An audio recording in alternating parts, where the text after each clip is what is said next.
Please take a seat, and time to end those conversations. Enter listening mode. Thank you very, very much. Okay, so just a little bit of homework. No, I've forgotten the words. Just before Tom's session, after this, we're going to sort of slightly awkwardly segue into the open mic. That's the point where I will encourage you to go and get a beer. Some of you already done it, but that's fine. So it's not going to be smooth. I think we'll probably do that during Tom's Q&A if there's time for that. So it could just get a little bit crazy, just to get you ready for that. But yes, please give a warm welcome to Tom from Media Molecule.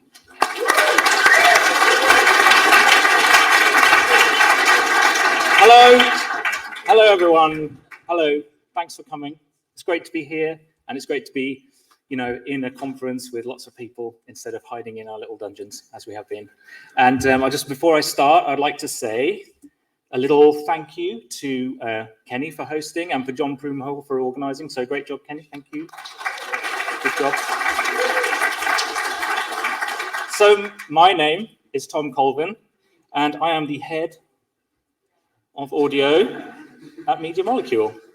And I've worked at all sorts of other places, like I worked at, I can't read that, brilliant, Microsoft Central Services audio team for a bit, and Ninja Theory, 9 years there. Climax was my first game audio job with Rob Bridget over there. And I've made, there's all their logos, hooray. And I've made a number of games. Some of you might have heard of them. Dreams, that was the most recent thing. And prior to that, I made DMC Devil May Cry, that was with Ninja Theory, and Enslaved, and Heavenly Sword back in the day, and, well, a few more games. But I'm not here to talk to you about that today. I'm here to talk to you about something else. So you saw the title, right? Glitches and clicks. What is that? Well, this talk is about failure. So audio people, that's you people, my people, we love the sound of things going wrong. The streaming decoder that suddenly creates a garbled, screeching mess, or the amp that buzzes, or the tape that hisses. This is a great analogy for this talk, because this talk is about mistakes, mishaps, and failures, how they shape us, and how loving of failure as much as success can be a powerful way to understand creative work. So I love game audio talks and conferences like this, because we get to hear all kinds of incredible stuff, like that talk from Returnal. That was some hot shit. Amazing. Thank you, guys. And we hear about everything. Everything's really nicely presented, and people are really good at talking. And the Americans among you and other non-British people, you have like this show and tell mentality. And me, I find this horrifying, that I would stand up here and say something's good. That's why I've made this talk about all the things that went horribly wrong instead. It's because I'm much more comfortable talking about that. So we hear of technology that works, and schedules that are well planned, music that is gorgeous and moving, and sounds that are epic and visceral, and awards are won, and everyone goes home smiling.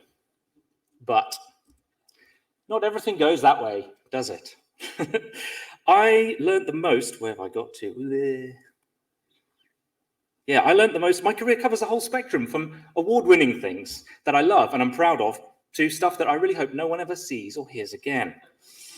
And I learned a lot from the things that went badly wrong. What I'm sharing are the times that make me cringe, the things that occasionally pop up on a sleepless night to remind me how I'm failing professionally, or to help me see how far I've come. Come on. Do it. Okay.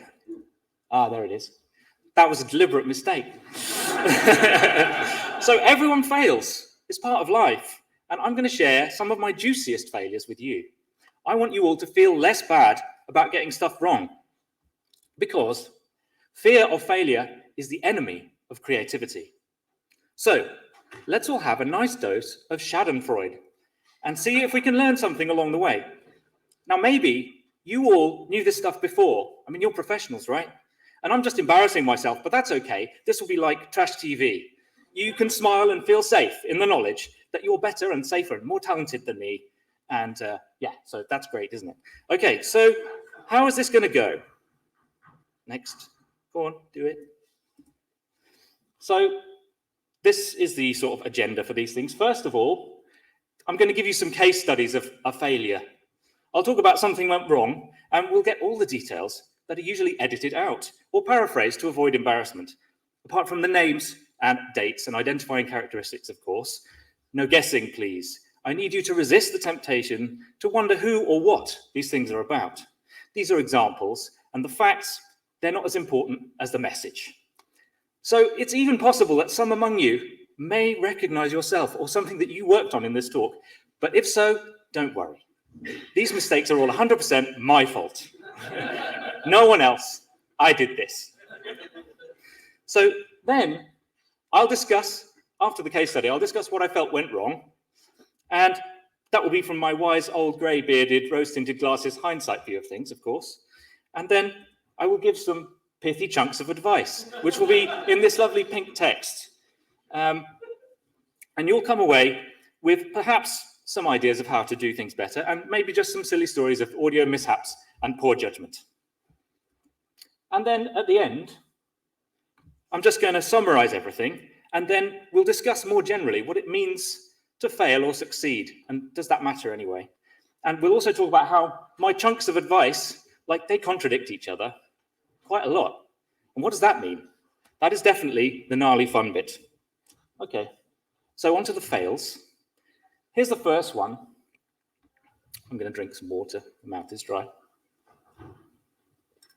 So, the creative director I was working with wanted a band to write music for our game, and the audio department did not really think this band was skilled enough.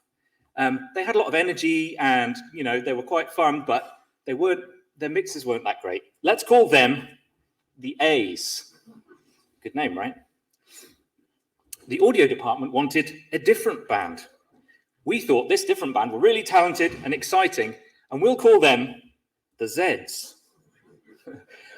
It wasn't actually Daft Punk, but I do own that jacket. I was going to wear it, but it's really, really hot. So best not. So how to resolve this tension of two styles and two different bands? Well, we decided that both of them would work on the game together. How could that go wrong? That's going to be great, right? You laugh. I was not laughing. The Zeds didn't really want to work collaboratively with the A's, so that was the first problem. So we decided, well, that's fine. We'll just manage the music task ourselves. We'll work out who's good at what, and we'll implement everything, and we'll just make sure there's a consistent direction. It'll be fine. All the while thinking, oh God, why do we have to work with those people? Oh no. So, yes, I've told you that. Yes, here's an example of music collaboration going really well. So the A's, they delivered some songs, and they were not entirely without value or character. They were, there's a lot of energy, but the mixes, they were not great. They sounded a little bit rough. They were definitely not mixed by a professional, and the creative director loved them. He absolutely thought they were wonderful. So, and we did not. So we got all the stems, and we remixed everything, and then we implemented it into the game. And we implemented it with bad grace. I definitely feel that. We were just like, this isn't right. I don't really, we can just sort of put that bit there. Maybe we don't want people to hear that.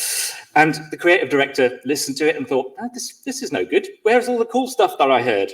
He wasn't happy with our implementation, and we had to rework a lot of it. So this also created a problem which is more serious, was that there was tension between the audio department and the creative director. And it was a total slog getting this music to work. It affected our reputation as a department. And yeah, it was a bad time. So how did we fix this?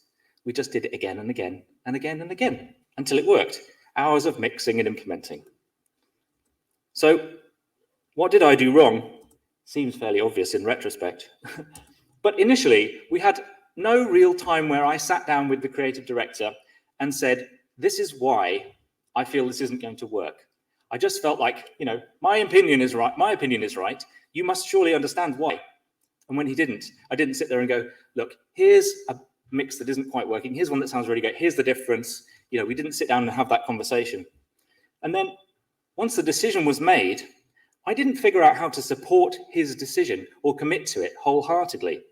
I felt that my personal taste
or taste. Go through the same process of the people who've created it. Don't look at the end result. Think about the process. So, on to the next failure.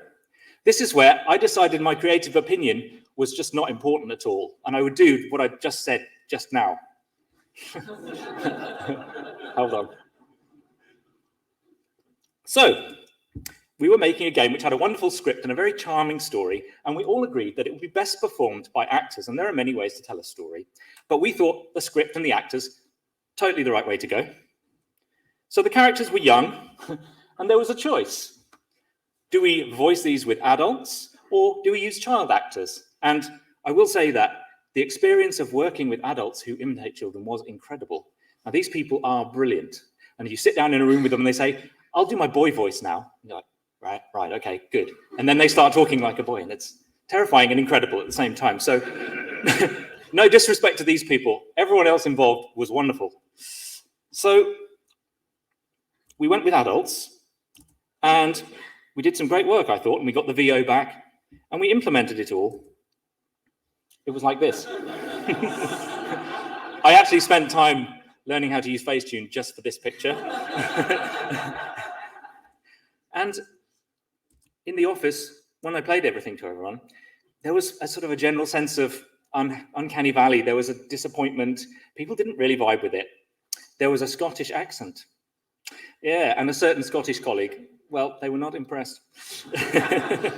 And we decided, well, why is this not working? What's gone wrong? This must be because we didn't actually use child actors, of course. We're detecting this sort of adult-child thing. We need to go back. Let's do it all again.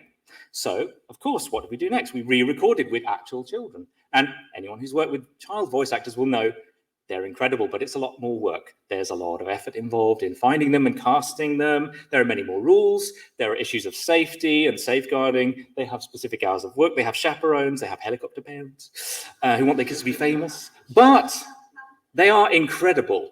They are amazing. And also, I had an absolutely joyous time working with them. They were magnificent, and they did a wonderful job. Our auditions were good. The sessions went well, and we got some really good recordings. And I thought, right, that's it. We've nailed it this time. And we felt good. What do you think happened? We reviewed it with everyone, and there was a general sense of, oh, this isn't quite right. This is not working. Why is that? It's like, oh dear, disappointment. Yeah. So we scrapped the whole thing and decided, hey, we were wrong about this VO thing. We're not going to do that at all. So, okay, well, come on. What went wrong? Was there another way? What happened? So I think this point is more subtle. I expected that the final result would transcend my vague feelings of discomfort about the setting and the script and the relationship between the two things and whether it was appropriate for the game. And this is the opposite problem to what I just said in the first point, as I observed. Despite feeling that I wasn't connecting with the idea of recording this script, I didn't voice those feelings, and I didn't spend time exploring them, thinking, like, why is this not quite gelling? Instead, I decided that because someone else was confident in this, I would support them. I decided, hey, Tom, I've just listened to your advice. I'm going to love this, despite feeling uneasy, because someone else seemed to want it. I decided that the professional treatment would make it all okay. But was anyone really confident in this? Were we all just supporting each other? I'm not sure. I felt it could work. But maybe I was being too professionally disconnected, and I wasn't being truly honest about my own feelings of doubt or expressing my own likes and dislikes, my personal taste. So, I've just run through all that bit. Sometimes you must engage with whether you really love something or not. And if you feel uncomfortable about something, you should find a way to say so. There are many ways to communicate a story, and that's a massive topic. But in the end, we did tell the story with VO in a completely different way. So it wasn't the VO that was the problem, it was our methods. Of course, when you give feedback like this, you must be diplomatic and respect people's feelings. Now, the other lesson I learned here is that professionalism is not a guarantee of quality. It's a multiplier. Don't expect professionalism to fix something that isn't quite right. It's not a magic wand. It's a lens that magnifies. If the idea is wrong somehow and you put it under this lens of professionalism, it just makes the whole thing bigger and more apparent. If you've ever talked to a sound engineer that works in a recording studio where they've had to deal with the rich guy that's gone and bought a guitar last week and thinks he's going to make an album, they'll tell you exactly what that means. Okay, on to the next one. Everyone knows this one. I'm sure many of you have done this. I spent 3 months, and it was even more than that. I was working 16-hour days, 8 hours at some weekends, and I had a huge amount of overtime, and I was exhausted.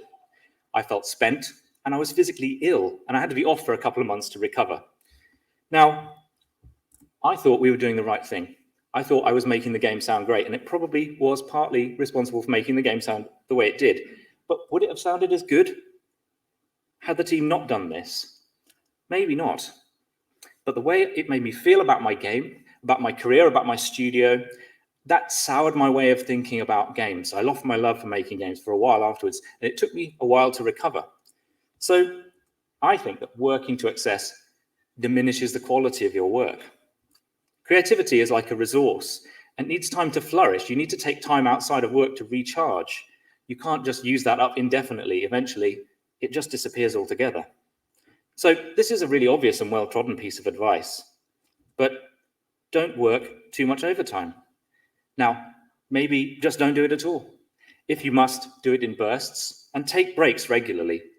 Now, I was doing all of that overtime voluntarily. I felt like I was going to make the game better because of this. And that kind of aspect of involving myself voluntarily with overtime, that can be negotiated. So if you have a position where you can negotiate that, you can define what you're comfortable with. And that's a hard decision to make. But I've done that in other projects, and in the long run, that has actually made everything work better. So on to the next thing. Notice the contradiction? There was a game I worked on, and I worked normal hours, and everything was great, and it was all fine. So for a lot of my career, the crucial audio work was done at the end in a hurry, and even with the best intentions, being at the end of the schedule means when something goes wrong, your audio team takes a hit. But once upon a time, I found myself making a game that was incredibly well scheduled and planned, and everything ran like clockwork. The audio time was planned and accounted for. The delivery of work from other departments was a reality. It came on time. This meant it was a dream to work on. There was no stress. There was no reworking all the sounds again because people have changed their minds about something for the 30th time because of this film that they saw last weekend. Wow, that hit a chord.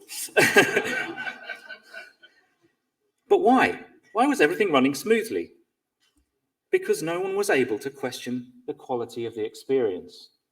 No one was asking the difficult questions about the game, whether it was any good. The plan worked because, the leadership system was a little bit autocratic and it was top down. So Why is this my problem? I'm the audio guy, right? Well, what did I do wrong? I focused on audio work and execution instead of using my voice to try and improve the game as a whole. I devolved the responsibility, yeah, there I am. I devolved the responsibility for the whole product to other people. And instead, I enjoyed working on the details that were fine, they were great, but they weren't making the game better. So what is the lesson from this? If you have a rigid plan which prevents difficult questions being asked, that may lead to a dull product. And again, if you can use your voice when you feel something is wrong, don't sit on it. Okay, I'm going to pause. Okay, this is my final example of terrible decision-making and cataclysms. I was starting to work on a project, and it was a much-loved IP with a great reputation. And I was afraid of this reputation and the expectation that it created. And it felt like I was suddenly playing in my favorite band. That was me then, I'm that old. And I wanted to define a new vision for this game, and I wanted to do this with my own composition work. It felt like I was well placed to create the style of music that was desired. And I struggled to make it work. I poured every last creative drop of juice that I had into the music. And some people, yeah, that's me in my actual studio at the time.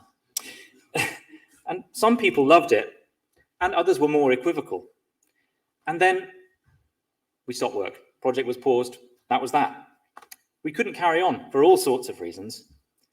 And my work was left uncommented on, underappreciated. And after all the love and care and attention I put into this, it felt like a crushing moment. So what went wrong here? Well, firstly, I dived headfirst into creating without spending any time establishing the brief with less fraught methods. Like I could have used reference material. I could have done ripomatics or style things. I could have taken examples from other pieces of music to work it out. I was blinded by the challenge and by the sense of awe I had for the product. And definitely there was ego in this. I wanted to do it, me. I wanted it for myself, and perhaps other people or other methods would have got better results. They would certainly would have protected me from the potential fallout of the failure. And I felt the project's failings, which were my own. I felt that the failings of the project were my own. That because I was so attached to the way it sounded, that because it had paused, it was somehow my fault. It was nothing to do with me, but still, I felt it personally. So, nice, obvious, easy one, this one. Make sure that before you dive in, everyone agrees this is the right thing to do. Make sure the brief is well defined and understood by everybody. And the other thing to remember, now, a designer I worked with, Christoph, he gave me a really nice phrase from Tearaway, which is that it's not the ending, it's the journey that counts. And I think this is a way of expressing that better. Look, good work that you do in a project that is not successful is still really worthwhile. Even if you did something horribly wrong, you're going to learn a lot from that process. You're going to find new techniques. You're going to find new ways of working. So don't beat yourself up if the thing gets canned or paused or whatever. You've learned a lot along the way. Okay, so that's the end of my case studies section. And now we're going to the conclusion. What does all this mean anyway section? So first of all, well, you learned that I've failed lots of times. And as a manager or a director, you must be a foil for negativity. Do not pass it on. Sometimes you have to learn something. You have to learn to love something on someone else's terms. Don't let your taste get in the way. But sometimes you must engage with whether you really love something or not. Okay, sound effect of vinyl across the thing. This is a paradox, isn't it? One of the crucial elements of creative work is how do you rely on your personal taste, but at the same time, make sure it doesn't get in the way? Well, one way, I gave you one example of like looking through the process and finding out how somebody else does something. Another way, I think, is to ensure that you ensure your creativity is satisfied outside of work. If your work is doing something that doesn't really align perfectly with your taste, you need your own other creative baby that's yours and you can love and nurture And that will feed your work. That allows you this creative space to go, well, this is for money and this is for fun times, and that's okay. Another method is to try and gauge how satisfied other people are. And it's a tricky balance, this one. But if you really don't like it, you need to find the person that does. You need to find the person that cares, that loves what you're doing. They'll be your guide. They'll be your guiding star for this work. And of course, what we're talking about isn't really a kind of a hard, works or doesn't work. There are many ways to negotiate around a creative problem. The world of creativity is fluffy and fuzzy. There are no hard lines across things. So reworking out how you do something is always important. There are a lot of possibilities. And this is obviously a balancing act. No project will be perfect. And your taste will always clash with something at some point, unless you're working on your own, of course. All right, back to the exciting learnings. So professionalism, as I said, it's not a guarantee of quality. It's a multiplier. It's a lens. You shouldn't work too much overtime. And if you must do it in bursts, take breaks, and try and define what you're comfortable with. A rigid plan can prevent difficult questions being asked, and that might lead to a dull product.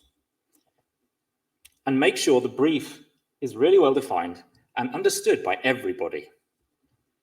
And it's the journey, not the destination. Remember that good work in an unsuccessful project is still worthwhile. So now on to the conclusion. Failure and success, I've set you up really. It's a bit of a dichotomy. It's a false dichotomy. There's no one way to solve a creative problem. So no one knows all the solutions. We're all making it up as we go along, aren't we? And when I'm talking about failure and success, it's much more important to be able to say, I don't know. I'm not sure yet. I haven't quite got this working yet. That's just as important as saying, yes, this is successful. Let's move on. So making something that doesn't work tells you a lot about the work that you're doing, possibly more than if you get it right first time. This is the feedback loop of creativity. Work, question, refine, rework, restart. This is iteration. You all know this already. So here's someone that kind of embodies the iterative method in my mind. It's a painter called Frank Auerbach. Now, I love Frank Auerbach's work, and you may love it or not, but the thing about his working method is that he paints the same painting every day for months. He wakes up, he paints it really fast, and you can see the energy and speed in his brushwork there with really thick paint. And he puts it all on, and he scrapes it off again. And then he does it again, and again, and again, until one day he's got to the point where he can do that painting in his sleep. He can do that painting with his eyes shut. It's just like an extension of his body. And then he paints it, and it's like, okay, that's done. And we're all going to do the same with sound. No, of course we're not. But the point I'm trying to make is that, oh, okay, hang on. Here's a picture of his studio. You can see how much paint there is everywhere. It's a beautiful thing. But this is kind of an exaggerated example of what iteration means to me. So another point that comes up when we're talking about success and failure is professional culture. So the structure of work and the way we work is that failure is often hidden or denied. And there's a classic interview question, I feel, that kind of exemplifies this, which is, what is your weakness? Now, quite often people will fudge this question. They'll say, oh, I'm too passionate, or I work too hard or something. And that's a bit of a humble brag, isn't it? Like, I have a great respect for people who are prepared to be vulnerable in that moment and talk about what actually went wrong, because that is a much more sort of profound way of learning about how that person works. We have a constant expectation of brilliance and high quality, and rightly so. The results speak for themselves, right? Incredible stuff we've seen today. But we also need to be allowed to make mistakes. I do, anyway. Why is that important? Now, this is the crux of my talk. This is the thing that I want you to think about. If you take one phrase away from this talk, it's this one. Do you feel right now in your career, where you are, that it is safe to fail? Just sit with that idea for a minute. Think about that while I go to the next slide. So there it is again. Do you feel it is safe to fail? That was deliberate. It wasn't a mistake. So I think this brings up a lot of different aspects of work, right? One is confidence. I mentally discount my successes and abilities, and internally I magnify my failures. And are you doing that? Are you judging yourself harshly? Do you have an inner critic? I do. It says that no one cares about this talk. It's stupid and boring and blah, blah is going on. Shut up. You have to talk back to your inner voice. What would you say if a friend was saying that about how they felt? You'd give them you'd talk them up. You wouldn't allow them to get away with saying, I'm feeling bad about this stuff. I mean, I wrote this section in a note to myself at 4 a.m. where I realized, oh God, I can't just talk about what I've done wrong. I have to talk about the implications. So this shit really still bothers me. I worry this talk will stain my reputation. Do I have one even? I don't know. Should I care about that? I worry that controversy will come to me because I might say something wrong, or I've offended somebody in the audience, or someone remembers this and they're like, oh shit, he's saying that about us. No. You're all certainly doing your very best. I try my best and you do. You're all doing it, patiently listening to me complaining about my nice life and job. But mental health and the effect it has is a really important thing to consider at work. Negativity breeds negativity, and accepting failure as important and valid, just as valid as success, is a key way to pull yourself out of that kind of thinking. When you talk back to yourself about those negative thoughts, you're building resilience and reflecting on how you have survived through failures and mistakes and stresses. And that's something to feel proud of too, as well as success. Another aspect of this, I feel, is that whether you have trust in your colleagues and trust in your process. Have you got time to iterate? Can you change tack? Are you able to say, I don't know, I think this works, but maybe not? Is there contingency time in your planning to account for that? Another important part of this is safety. It's in the word, right? Do you feel safe? Do you feel that you're supported and trusted? And do you think that your reputation is fragile? Now, I still get to do the work that I love, even though I've made lots of mistakes, and many more than the ones listed here, and definitely far worse ones that I'm definitely not telling anyone about. Really bad stuff. And many people don't get that opportunity at all. Many people are afraid of failing because they don't feel safe. They have to be perfect because failure could destroy them, internally or externally. They feel judged before any work has been done, and that is terrible. So, do it. Another point is equality and equity. Everyone isn't starting work from the same place. No one has the same background or opportunities or educations or experience. Everyone comes from a wide variety of different places, and you may experience that as a sense that you don't have safety to make a mistake. You must succeed, or you will be judged. Okay, let's move on to the brighter side of this. I'm going to advance the slide. And what about success? What does success mean to you? I mean, is it awards? Is it money? I mean, don't chase those, but sorry, develop. Can I have one? Thanks.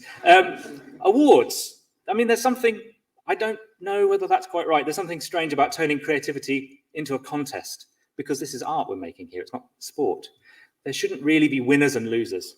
I mean, I think it's great that we celebrate the talent that there is in the world, and I think it's great that we understand who's doing really good work. So don't take that too seriously, but you get the point. Is it money? Well, clearly not having enough money is a problem, but we're definitely not all here for the money, are we? We're not going to become audio millionaires. There are definitely easy ways to do that. We're here for creative satisfaction. We're here for communicating an idea in a novel way, in an unexpected way, in a pleasing way. What does that mean? Giving your skill and instinct and flair to something that has meaning, that conveys a message, even if that message is ha-ha owned. So that is what success and failure mean to me. So let's all look towards a future of creative joy and embrace failure as the route to success. Thank you very much.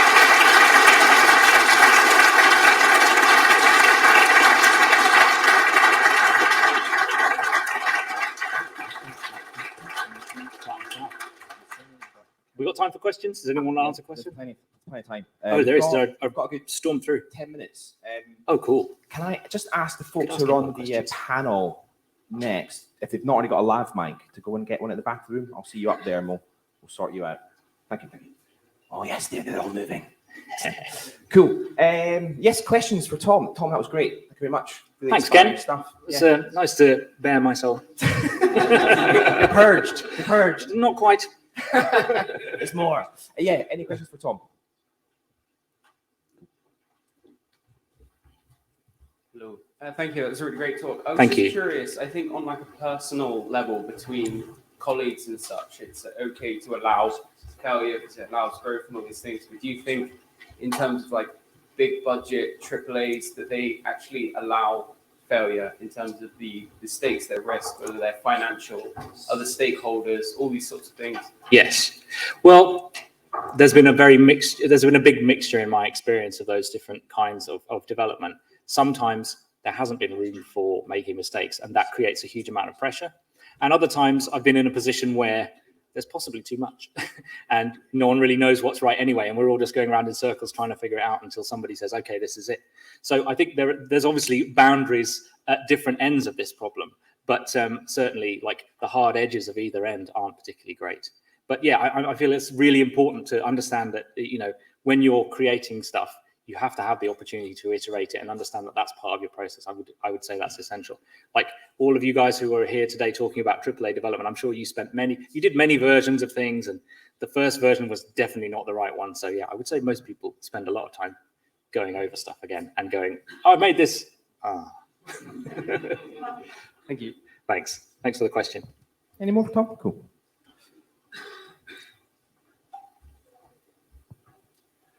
Yeah, thank you so much. That was really fantastic. I was just curious, what's the mistake that you're most proud of?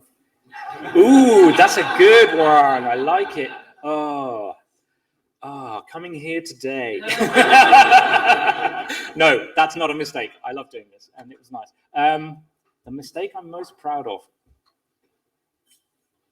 That's a tough one. I don't feel like I have a mistake that I feel proud. I guess instead I'm going to say that I feel like this is a talk I've been cooking for a long time, right? It's been in the back of my head. What would I talk about if I was up here and I was talking to people? I'm just going to talk about things that went wrong. And so like some parts of these like have genuinely been parts at times of my career where I felt like, oh, that was terrible. I did that and oh dear. So I feel more proud that I'm here sharing this, and hopefully some of you will feel better about the idea of going wrong and not take it so much to heart. So it's this actually, it's this talk. Hi, Tom. Thanks for that. Thank you. You talked a lot about people and relationships there. I was curious, what do you think would be your strategy to bring people together within an audio department, say culturally and just together as people outside of work? Yeah, that's a really good question. I mean, I think there's a lot of different ways to do that. I think obviously like when you're building an audio department, you all have like a common language and a common message that you're delivering. So there's a sort of a sense of cohesion that's given already. But I think, you know, finding ways to bond outside of work is really important. I think instilling a sense of professional respect in the team is very important.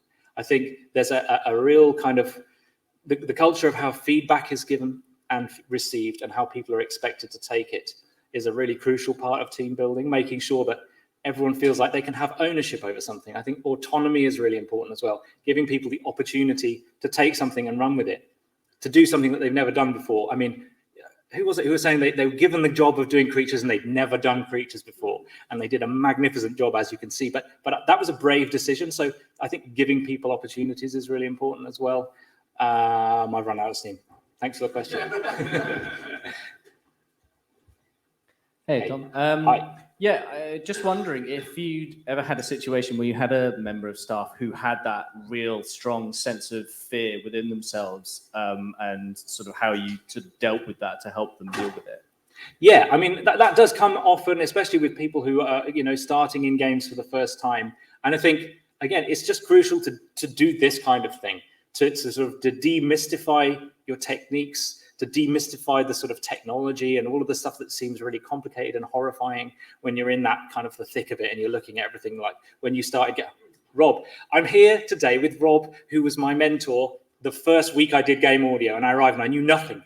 And I arrived with Rob, and the first thing I said to Rob was like, I don't know what I'm doing. They've hired me, but it's like terrifying. I've got to do game audio now. I just know audio, don't know games. And he went, it's all right, I don't know either. But hey, but he does now. Look at him now. It's great.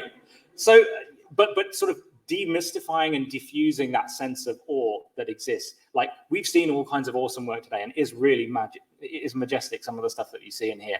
But it's important to let people know that that work comes through sort of very slow, hard-won, hard-fought, difficult, iterative steps. It's not something that arrives magically overnight, and it is going to take time. It is going to take time to build up your skills. Don't be afraid of spending that time. Don't be afraid to fail. Plug. Don't use the word obviously, is what I learned recently. Oh, When you're talking to junior staff. Sorry, for the live stream, that was, don't use the word obviously when you're talking to junior staff. Of course, obviously. Any more for Tom? I'm going to throw in a sneaky one. Can you talk more, or not more, can you talk about the mind games of dealing with feedback and criticism and dealing with your inner child screaming and tantruming? Yes, that's a great question. I mean, I think when you're in a position where you receive feedback and you've got to a point where you think, this is fantastic, I love this, and I'm going to show it to someone, and it's maybe someone outside the audio department, and then they go, yeah, that's great, but it sounds a bit noddy. Can you, it sounds, why is it all boopy beepy kind of thing? Can we make it? I've got this other thing. The point is to respect the fact that they're coming at this from a completely different place. It's not your personal abilities that are under question here. What's at question is, what is going to be the right thing for this? And they have an opinion which doesn't necessarily chime with your own, but you're going to collaborate. You're going to work together to get there. So you need to understand what's really meant. And that is a really difficult topic as well. Like, how do you communicate with people that don't speak in terms of frequencies or sounds, or don't say wow, like Pete did? That was great. Like, what is the common language that you can use to get to the point where you understand each other? Because often, if you reach that point where someone says that completely doesn't work, then it's potentially part of your process that's gone wrong as well. You've already done work, and they definitely don't like what's happened. So at some point, that's what's happened. It's not that you've done something wrong, but you haven't communicated enough to get to the point of understanding what should this be. So, yeah. Thank you. Any more questions for Tom? Yeah, I've got one over there. I feel like Challenge Annika. That's a strange British reference for some of you. Hey, Tom. Tom Hey. here. Hi. As you're so wise in the ways of science, I thought I'd ask just about, you kind of touched on it a bit, about like imposter syndrome, I kind of guess. Like, Yes. does that ever stop? Or is there ways you can deal with it? I'm staying down here.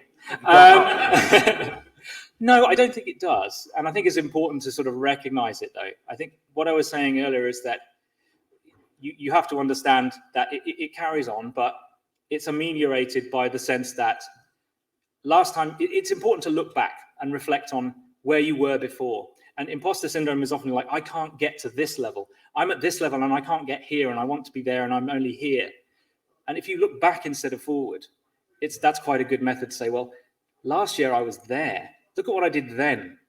And now I'm doing this. That's okay. So it's not that it goes away. It's more that you can build methods to sort of talk back to that criticism and sort of understand that it's all okay. It's fine. Everyone feels that way. Everyone feels like what they're doing sucks half the time, and that's all right.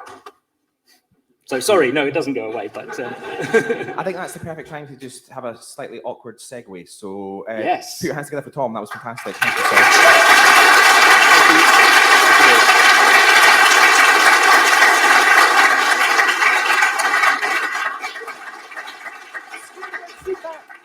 If I could just ask you all to stay in your seats if you're not desperate for the toilet. No, I am.